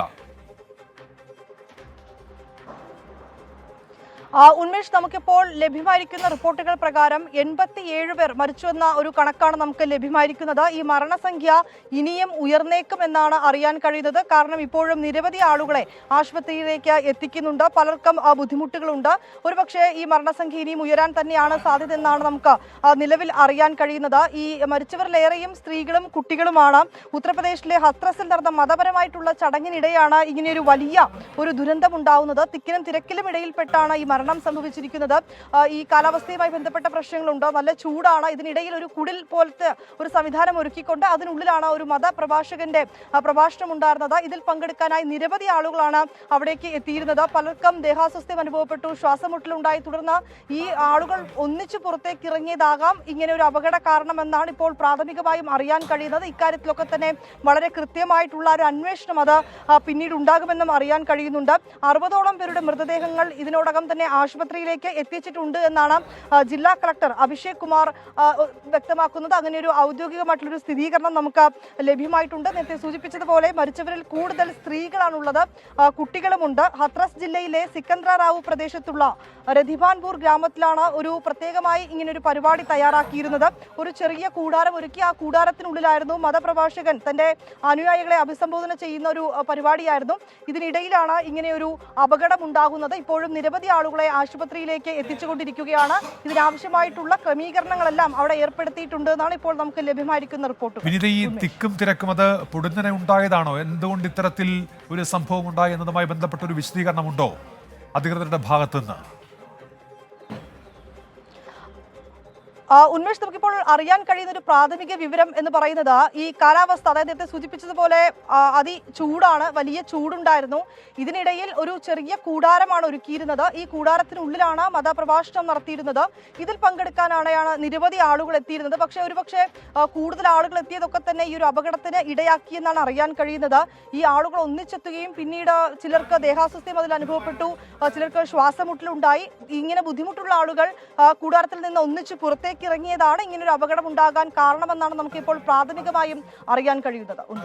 ശരി, വിനീത വിജിയാണ് വാർത്തയുടെ വിശദാംശങ്ങൾ ഇപ്പോൾ നൽകിയത്. ഉത്തർപ്രദേശിലെ ഹാത്രസിലുണ്ടായ അപകടത്തിൽ 87 പേർ മരിച്ചു എന്ന വിനീത വിജി ഇപ്പോൾ റിപ്പോർട്ട് ചെയ്യുന്നുണ്ട്. ചില പ്രാദേശിക മാധ്യമങ്ങൾ, ദേശീയ മാധ്യമങ്ങളൊക്കെ വ്യത്യസ്തമായ മരണസംഖ്യയാണ് നൽകുന്നത്. ഏതായാലും ആ ദുരന്തവുമായി ബന്ധപ്പെട്ട് ഇപ്പോഴും അതിൻ്റെ കൂടുതൽ വിശദാംശങ്ങൾ പുറത്തു വരുന്നതേ ഉള്ളൂ. നമ്മളിനിയും പകർച്ചവ്യാധികളുമായി ബന്ധപ്പെട്ട ഒരു വാർത്തയിലേക്ക് പോകുന്നു. സംസ്ഥാനത്ത് ആശങ്കയായി പകർച്ചവ്യാധി വ്യാപനം. ദിവസവും പനി ബാധിച്ച് മാത്രം ആശുപത്രിയിൽ എത്തുന്നവരുടെ എണ്ണം 10,000 കടന്നു എന്നാണ് പുതിയ കണക്കുകൾ സൂചിപ്പിക്കുന്നത്. പ്രതിരോധ നടപടികൾ സ്വീകരിച്ചിട്ടും ഡെങ്കിപ്പനിയും മഞ്ഞപ്പിത്തവും പടരുന്നത് ആരോഗ്യ വകുപ്പിന്റെ നടപടികളെ പ്രതിസന്ധിയിലാക്കുന്നുണ്ട്. പകർച്ചവ്യാധി പ്രതിരോധത്തിൽ സംസ്ഥാന സർക്കാർ ദയനീയമായി പരാജയപ്പെട്ടുവെന്നാണ് പ്രതിപക്ഷം ഇന്ന് ആരോപിച്ചത്. നിയമസഭയിൽ പ്രതിപക്ഷം ഈ വിഷയം ഉയർത്തുകയും ചെയ്തു.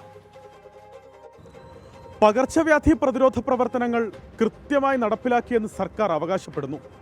എന്നാൽ മാസങ്ങളായി സംസ്ഥാനത്തെ പനി ബാധിതരുടെ എണ്ണത്തിൽ കുറവില്ല.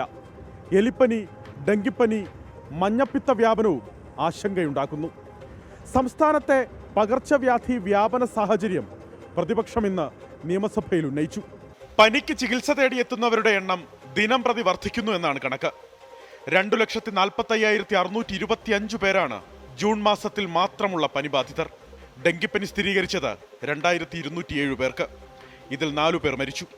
കഴിഞ്ഞ മാസം മഞ്ഞപ്പിത്തം ബാധിച്ചത് 567 പേർക്ക്. ഇതിൽ 5 പേർ മരിച്ചു. കഴിഞ്ഞ 6 മാസത്തിനിടെ 24 പേരാണ് മഞ്ഞപ്പിത്തം മൂലം മരിച്ചത്. മഞ്ഞപ്പിത്തം ബാധിക്കുന്നതിലധികവും യുവാക്കൾക്കെന്നതും ആശങ്ക. ജൂൺ മാസത്തിൽ എലിപ്പനി ബാധിച്ചത് 279 പേർക്ക്. 18 പേർ ജൂണിൽ മാത്രം എലിപ്പനി ബാധിച്ചു മരിച്ചു. 6 മാസത്തിനിടെ എലിപ്പനി ബാധിച്ച് സംസ്ഥാനത്ത് മരിച്ചത് 61 പേർ. മലപ്പുറം ജില്ലയിൽ 4 സ്കൂൾ കുട്ടികൾക്ക് ഷിഗല്ല രോഗബാധ സ്ഥിരീകരിച്ചത് അതീവ ഗൗരവം. ഇൻഫ്ലുവൻസ വൈറസ്, റെസ്പിറേറ്ററി സിൻസഷ്യൽ വൈറസ് എന്നിവയാണ് ഇപ്പോൾ പനി പടർത്തുന്നത്. പ്രത്യേക ആക്ഷൻ പ്ലാനുമായി ആരോഗ്യവകുപ്പ് രംഗത്തുണ്ടെങ്കിലും ഫലം കാണുന്നില്ലെന്നാണ് ആക്ഷേപം. പകർച്ചവ്യാധികൾ പടർന്നു പിടിക്കുമ്പോഴും ആരോഗ്യവകുപ്പ് ഉത്തരവാദിത്വം മറക്കുന്നുവെന്ന് പ്രതിപക്ഷം നിയമസഭയിൽ ആരോപിച്ചു. സാംക്രമിക രോഗപ്രതിരോധത്തിനുള്ള ഫണ്ട് ചെലവഴിക്കാതെ സർക്കാർ പരാജയപ്പെട്ടുവെന്ന് പ്രതിപക്ഷ നേതാവ് വി.ഡി. സതീശൻ. സാറേ, 12 കോടി രൂപ control of communicable diseases plan ഫണ്ടിൽ 12 കോടി രൂപ അനുവദിച്ചിട്ടുണ്ട്. 12 കോടി രൂപ ഇതിനെ നിയന്ത്രിക്കാൻ.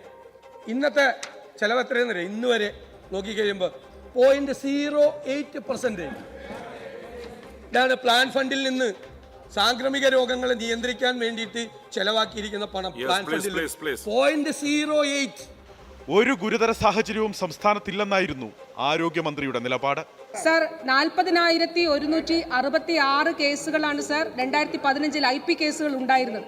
2024 കണക്കുകൾ നമ്മുടെ ഇതിലുള്ള ഡേറ്റയാണ്. 2024 വരുമ്പോൾ അത് 18,876 ജനുവരി മുതൽ ജൂൺ മാസം വരെയുള്ള കണക്കാണ് സർ.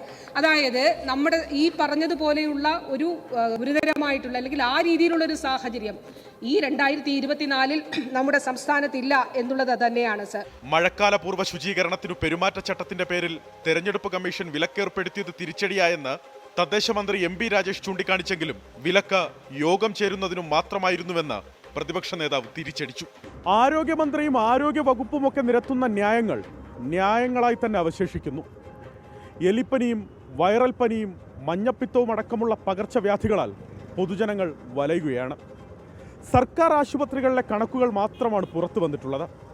സ്വകാര്യ ആശുപത്രികളിലെ കണക്കുകൾ കൂടി ലഭ്യമായാൽ പകർച്ചവ്യാധി വ്യാപനത്തിൻ്റെ തീവ്രത എത്രത്തോളമെന്ന് വെളിവാകും. അലക്സ് റാം മുഹമ്മദ്, 24, തിരുവനന്തപുരം.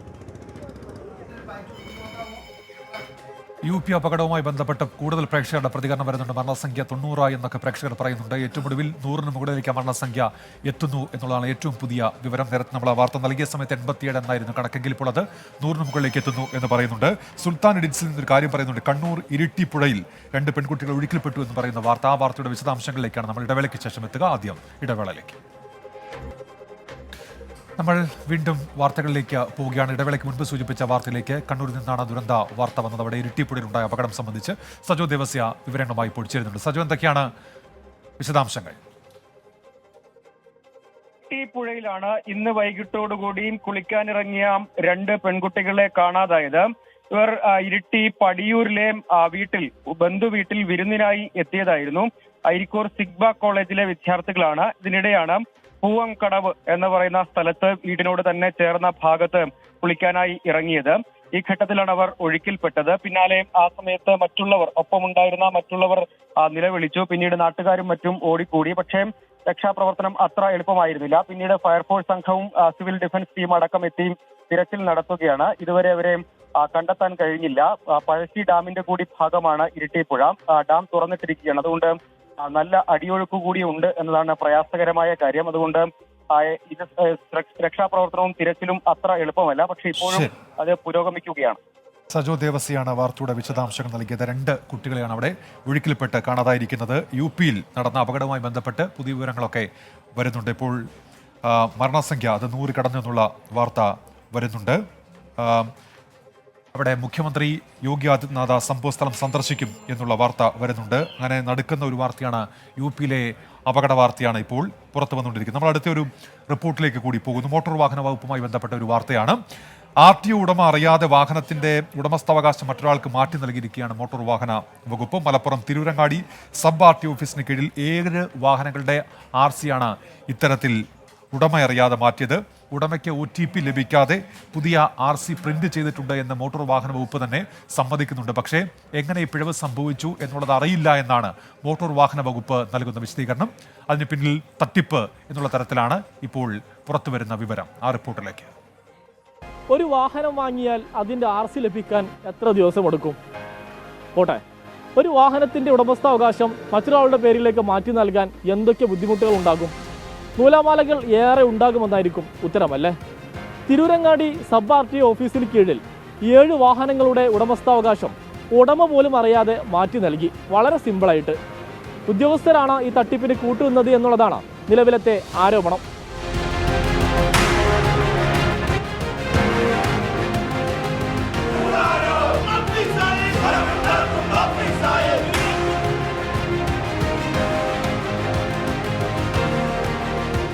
വാഹനത്തിൻ്റെ RC മറ്റൊരാളുടെ പേരിലേക്ക് മാറ്റുമ്പോൾ ഉടമയ്ക്ക് OTP ലഭിക്കും. എന്നാൽ ഉടമയ്ക്ക് OTP ലഭിക്കാതെയാണ് തിരൂരങ്ങാടി സബ് RTO ഓഫീസിന് കീഴിൽ 7 വാഹനങ്ങളുടെ ഉടമസ്ഥാവകാശം മാറ്റിയത്. OTP ഉടമയ്ക്ക് കിട്ടാതിരിക്കാൻ വാഹന രജിസ്ട്രേഷൻ രേഖകളിൽ ഉടമയുടെ നമ്പർ നീക്കി പകരം മറ്റൊരു മൊബൈൽ നമ്പർ തിരികെ കയറ്റി. ഇതോടെ ഉടമയ്ക്ക് OTP ലഭിക്കാതെയായി. പുതുതായി നൽകിയ നമ്പറിലേക്ക് OTP പോവുകയും ചെയ്തു. തിരിച്ചടവ് തെറ്റിയതിനെ തുടർന്ന് ഫിനാൻസ് ഏജൻസികൾ പിടിച്ചെടുത്ത വാഹനങ്ങളുടെ ഉടമസ്ഥാവകാശമാണ് ഉടമ അറിയാതെ മാറ്റിയത്. ഇത് ഫേസ്ലെസ് ആയിട്ട് വന്ന അപേക്ഷയാണ്. ഈ ഫേസ്ലെസ് ആയിട്ട് വന്നത് അപേക്ഷയിൽ OTP വരാതെ എന്തോ മാർഗത്തിൽ സോഫ്റ്റ്വെയറിൽ എന്തോ മാർഗത്തിലാണ് ഇവർ ചെയ്തിരിക്കുന്നത്. ഓഫീസിൽ നിന്ന് അപ്ഡേഷൻ നടത്തി കൊടുക്കുകയോ OTP വരാനുള്ള സൗകര്യം ചെയ്ത് കൊടുക്കുകയോ ഒന്നും ചെയ്തിട്ടില്ല. ഇത് OTP വരാതെയാണ് ഇത് ചെയ്തിരിക്കുന്നതെന്നാണ് മനസ്സിലാക്കിയത്. അതിന് കണ്ടെത്താൻ വേണ്ടി ഡിപ്പാർട്ട്മെന്റിലെ എല്ലാ ആളുകളെ അറിയിച്ചിട്ടുണ്ട്. ഉദ്യോഗസ്ഥർക്ക് തട്ടിപ്പുമായി ബന്ധമില്ലെന്നും ഉടമ അറിയാതെ എങ്ങനെ RC പുതിയത് നിർമ്മിച്ചു എന്ന് അറിയില്ലെന്നും ജോയിന്റ് RTO പറയുന്നു. മോട്ടോർ വാഹന വകുപ്പ് ഉദ്യോഗസ്ഥരാണ് വ്യാജ RC നിർമ്മിക്കാൻ സൗകര്യം ചെയ്തു നൽകിയത് എന്ന് മുസ്ലിം യൂത്ത് ലീഗ് ആരോപിച്ചു. നടപടി ആവശ്യപ്പെട്ട പ്രവർത്തകർ RTO ഓഫീസ് ഉപരോധിച്ചു.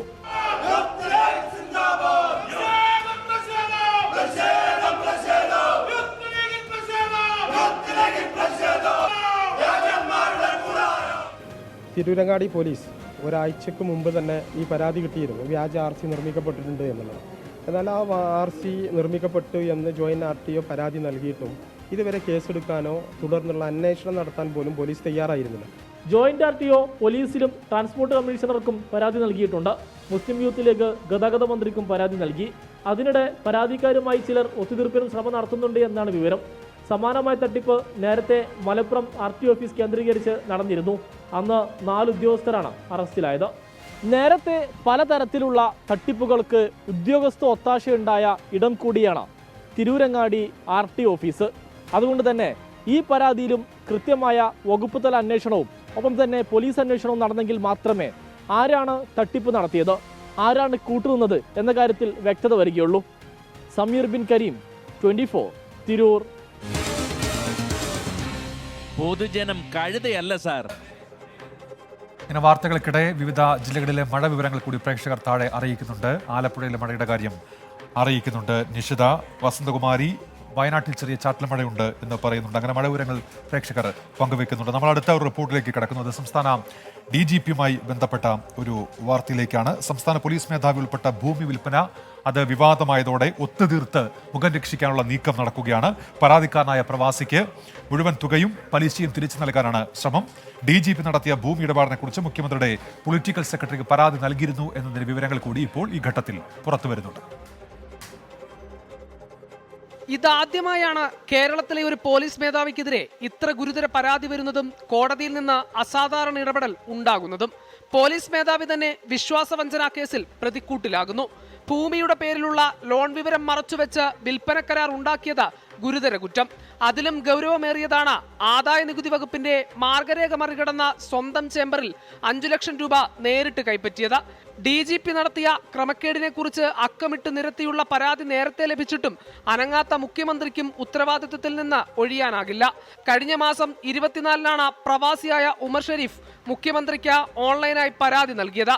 പരാതി കൈപ്പറ്റിയ ശേഷം തുടർ നടപടിക്ക് ആഭ്യന്തര വകുപ്പ് അഡീഷണൽ ചീഫ് സെക്രട്ടറിക്ക് കൈമാറി. കോടതി ഉത്തരവ് അടക്കമുള്ള തെളിവുകളോടെയായിരുന്നു പരാതി. അതിനു മുന്നേ മുഖ്യമന്ത്രിയുടെ പൊളിറ്റിക്കൽ സെക്രട്ടറിക്കും പരാതിക്കാരൻ ഉമർ ഷെരീഫ് കത്ത് നൽകി. പക്ഷേ സംസാരിച്ച് പരിഹരിക്കാമെന്ന് പറഞ്ഞാണ് ശശി വിവരം പൂഴ്ത്തിയത്. ഈ പരാതി നിലനിൽക്കെയാണ് ഷെയ്ഖ് ദർവേഷ് സാഹിബിന് സർവീസ് കാലാവധി നീട്ടിയത്. ഭൂമി വിവാദത്തിൽ സർക്കാരും സേനയും ഒരുപോലെ വെട്ടിലായതോടെയാണ് അതിവേഗത്തിലുള്ള ഒത്തുതീർപ്പ് ശ്രമങ്ങൾ. ഉമർ ഷെരീഫിൽ നിന്ന് കൈപ്പറ്റിയ 30 ലക്ഷം രൂപ ഉടൻ കൈമാറി കേസ് അവസാനിപ്പിക്കാനാണ് ശ്രമം. പണം നൽകുന്ന മുറയ്ക്ക് പരാതിക്കാരൻ കോടതിയെ ഇക്കാര്യം അറിയിച്ച് പിന്മാറും. അതേസമയം ഇന്റലിജൻസും പരാതിയിൽ അന്വേഷണം തുടങ്ങിയിരുന്നു. പരാതിയിന്മേൽ പരാതിക്കാരിൽ നിന്ന് ഇന്റലിജൻസ് വിവരങ്ങൾ കൈപ്പറ്റിയിട്ടുണ്ട്. പണം നൽകി കേസ് ഒത്തുതീർപ്പാക്കാൻ ശ്രമിച്ചാലും പ്രശ്നം തീരുന്നില്ല. നിയമം നടപ്പിലാക്കാൻ ബാധ്യതയുള്ള സേനയുടെ തലപ്പത്തുള്ളയാൾ വിശ്വാസവഞ്ചന കാണിച്ചു എന്നത് അതീവ ഗൗരവമേറിയ പ്രശ്നം തന്നെ. ഹരികൃഷ്ണൻ, 24, തിരുവനന്തപുരം. പൊതുജനം കഴുതയല്ല സാർ. പ്രിയപ്പെട്ട പ്രേക്ഷകരെ, ആലപ്പുഴ മാന്നാർ കൊലപാതകത്തിന്റെ കൂടുതൽ വിവരങ്ങൾ ഇപ്പോൾ പുറത്തു വരുന്നുണ്ട്. വാടകയ്ക്ക് കാർ എടുത്താണ് ഈ കാണാതായ കലയെ കൂട്ടാനായി അനിൽകുമാർ പോയത് എന്നുള്ള വിവരം ഇപ്പോൾ പുറത്തു വരുന്നു. യാത്രാമധ്യേ തുണി ഉപയോഗിച്ച് കഴുത്ത് ഞെരിച്ച് കൊലപ്പെടുത്തി. കസ്റ്റഡിയിലുള്ള പ്രതികളുടെ അറസ്റ്റ് ഉടൻ രേഖപ്പെടുത്തും. മൃതദേഹം കാറിൽ കണ്ടതിന് ദൃക്സാക്ഷിയുണ്ട് എന്നതിനുള്ള പുതിയ വിവരങ്ങൾ കൂടി മനീഷ് മെഹ്വാൽ ഇപ്പോൾ അറിയിക്കുന്നുണ്ട്. ആലപ്പുഴ മാന്നാർ തിരോധാനവുമായി ബന്ധപ്പെട്ട കൊലപാതകവുമായി ബന്ധപ്പെട്ട കൂടുതൽ വിവരങ്ങൾ ഇപ്പോൾ പുറത്തു വരുന്നുണ്ട്. പാലക്കാട്ടേക്ക് പോയ കലയെ എറണാകുളത്ത് നിന്ന് ആലപ്പുഴയിലേക്കുള്ള യാത്രാമധ്യേ തിരികെ എത്തിയ കലയെ എറണാകുളത്ത് നിന്ന് ആലപ്പുഴയിലേക്കുള്ള യാത്രാമധ്യേ കൊലപ്പെടുത്തി എന്നടക്കമുള്ള വിവരങ്ങൾ ഇപ്പോൾ പുറത്തു വരുന്നുണ്ട്. മനീഷ് മഹിബാൽ ചേരുന്നുണ്ട് വിവരങ്ങളുമായും. മനീഷ്, എന്തൊക്കെ പുതിയ വിവരങ്ങൾ ലഭ്യമാകുന്നുണ്ട് ഇതുമായി ബന്ധപ്പെട്ട്? മനീഷ്,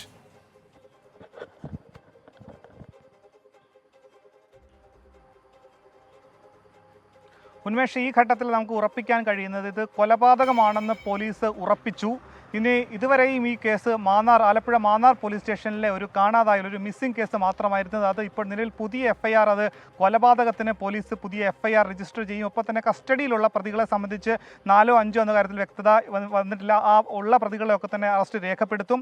ഒപ്പം തന്നെ കൊലപാതകത്തെ സംബന്ധിച്ചുള്ള ചില സൂചനകൾ പുറത്തു വരുന്നത്, പാലക്കാടേക്ക് ഒരു സുഹൃത്തിനൊപ്പം പോയ കലയെ പിന്നീട് എറണാകുളത്തേക്ക് വെച്ച് എത്തിച്ചു. അവിടെ എത്തിയ ശേഷം ഇവിടെ നിന്നും അനിൽകുമാർ ഒരു വാടകയ്ക്ക് കാർ എടുത്ത് എറണാകുളത്തേക്ക് പോയി. ഒറ്റയ്ക്കാണ് പോയത്. മറ്റ് കൂടെ പ്രതികളാരും ഇല്ല എന്നാണ് നിലവിൽ പോലീസിന്റെ നിഗമനം എന്നാണ് നമുക്ക് ലഭിക്കുന്ന സൂചന. ഇനി അത് സംബന്ധിച്ചുള്ള വിവരങ്ങളൊക്കെ തന്നെ ജില്ലാ പോലീസ് മേധാവി അല്പസമയത്തിനകം തന്നെ മാധ്യമങ്ങളോട് വ്യക്തമാക്കും. അങ്ങനെ എറണാകുളത്തേക്ക് കൂട്ടിക്കൊണ്ടുപോകാനായി കലയെ എറണാകുളത്തെത്തിയ ശേഷം അനിൽകുമാർ പിന്നീട് ഇങ്ങോട്ടേക്കുള്ള യാത്രാ മധ്യേ ഷാൾ ഉപയോഗിച്ച് കൊലപ്പെടുത്തുകയായിരുന്നു. കഴുത്ത് ഞെരിച്ച് ശ്വാസം മുട്ടിച്ച് കൊലപ്പെടുത്തുകയായിരുന്നു.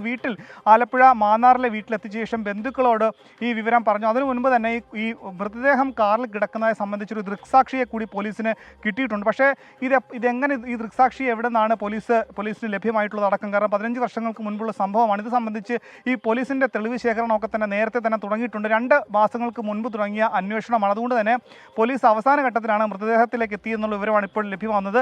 അതുകൊണ്ട് തന്നെ ഈ കല വീട്ടിൽ നിന്ന് ആലപ്പുഴ മാന്നാറിൽ നിന്ന് പോയി 3ാമത്തെ ദിവസമാണ് കൊല ചെയ്യപ്പെടുന്നത്. 2 ദിവസം പാലക്കാടായിരുന്നു എന്നാണ് വിവരം. പാലക്കാട് നിന്ന് എറണാകുളത്തേക്ക് എത്തിച്ചു. ശരി മനീഷ്, ഏതായാലും 8 മണിക്ക് നടക്കുന്ന വാർത്താ സമ്മേളനത്തിൽ പോലീസ് ഇതുമായി ബന്ധപ്പെട്ട കൂടുതൽ വിവരങ്ങൾ നൽകുമെന്നാണ് നമ്മൾ പ്രതീക്ഷിക്കുന്ന. മനീഷ് മെഹ്വാലാണ് വാർത്തയുടെ വിശദാംശങ്ങൾ നൽകിയത്. ഒരു റിപ്പോർട്ടിലേക്ക് കൂടി പോവുകയാണ്. ഹെൽമറ്റ് ധരിച്ചിരിക്കേണ്ട അവസ്ഥയാണ് കണ്ണൂരിലെ ബുക്ക് ഡിപ്പോയിലെ ജീവനക്കാർക്ക്. കാലപ്പഴക്കം ചെന്ന കെട്ടിടത്തിന്റെ മേൽക്കൂരയിലെ ഓട് ഇളകി വീണ് അധ്യാപകന് പരിക്കേറ്റ സംഭവം കൂടി ഇതിനിടെ ഉണ്ടായിട്ടുണ്ട്. Angadikkadavu Sacred heart higher secondary school അധ്യാപകൻ MM ബെന്നിയുടെ തലയ്ക്കാണ് ഇപ്പോൾ പരിക്കേറ്റിരിക്കുന്നത്. ആ ദയനീയ അവസ്ഥയിലേക്കാണ് നമ്മൾ ഇനി പോകുന്നത്.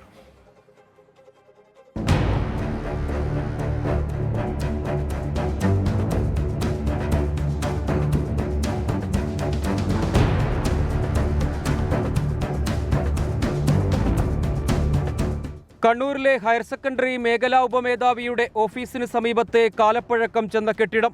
ഇത്തവണയും പാഠപുസ്തകങ്ങൾ വിതരണത്തിനായി എത്തിച്ചത് തകർച്ചയിലായ ഈ കെട്ടിടത്തിൽ. ഡെപ്യൂട്ടി ഡയറക്ടർ ഓഫീസിൽ ഔദ്യോഗിക ആവശ്യത്തിനായി എത്തിയ അധ്യാപകൻ MM ബെന്നി ഈ കെട്ടിടത്തിനു മുന്നിലൂടെ നടന്നു പോകവെയാണ് ഓടിളകി തലയിൽ വീണത്. തലയ്ക്ക് 11 സ്റ്റിച്ച്. ഞങ്ങൾ RTDയെ കാണാൻ അങ്ങോട്ട് ഇറങ്ങുന്ന സമയത്ത് പെട്ടെന്ന് പഴയ ബിൽഡിങ്ങിൻ്റെ മുകളിൽ നിന്നും 2 ഓട് ഉതിർന്നു വന്ന് എൻ്റെ തലയിൽ വീഴുകയും ഹോസ്പിറ്റലിൽ വന്നു കഴിഞ്ഞ് കഴിഞ്ഞപ്പോൾ 11 സ്റ്റിച്ച് തലയിൽ ഉണ്ടായിട്ടുണ്ട്. കെട്ടിടത്തിന്റെ ഒരു ഭാഗത്തെ മേൽക്കൂര മിക്കയിടങ്ങളിലും ദ്രവിച്ചു തീർന്നു. കെട്ടിടത്തിന്റെ മറുഭാഗത്ത് തമ്മിൽ ഭേദമെന്ന നിലയ്ക്കുള്ള മുറികളാണ് പാഠപുസ്തക വിതരണത്തിനായി ക്രമീകരിച്ചത്. വിതരണ ചുമതല ഏറ്റെടുത്ത കുടുംബശ്രീ പ്രവർത്തകർ നാളുകളോളം ജോലി ചെയ്തത് ഇവിടെ. ഇതേ കോമ്പൗണ്ടിൽ നിരവധി കുരുന്നുകൾ പഠിക്കുന്ന അംഗൻവാടിയും അധ്യാപക പരിശീലന കേന്ദ്രവും പ്രവർത്തിക്കുന്നുണ്ട്. ദിനേന ഇതുവഴി കടന്നുപോകുന്ന വിദ്യാർത്ഥികളുടെ സുരക്ഷ ആരുറപ്പാക്കും? 2ാം ഘട്ട പാഠപുസ്തക വിതരണത്തിനും ഇതേ കെട്ടിടം ഉപയോഗിക്കുന്നത് പരിഗണനയിലുണ്ടെന്നതാണ് മറ്റൊരു വൈരുദ്ധ്യം. പലയിടത്തും സാധ്യമായ പുത്തൻ കെട്ടിടങ്ങളുടെ നേട്ടങ്ങളെ വിസ്മരിക്കുന്നില്ല. പക്ഷേ അപകടങ്ങൾ ഇങ്ങനെ തുടർക്കഥയാകും വരെ കാത്തിരിക്കുകയല്ല വേണ്ടത്. പരിഹാരത്തിനായി ഇടപെടണം. ഇനിയും ആരുടെയെല്ലാം തലയിൽ വീഴാനാണ് ഇതിങ്ങനെ കാത്തുവച്ചിരിക്കുന്നത്? രജീഷ് കരിവള്ളൂരിനൊപ്പം സജോ ദേവസ്യാം, 24 കണ്ണൂർ. പൊതുജനം കഴുതയല്ല സാർ. പ്രിയപ്പെട്ട പ്രേക്ഷകരെ, അപ്പോൾ പൊതുജനം കഴുതയല്ല സാർ എന്ന പരിപാടി പൂർത്തിയാവുകയാണ്.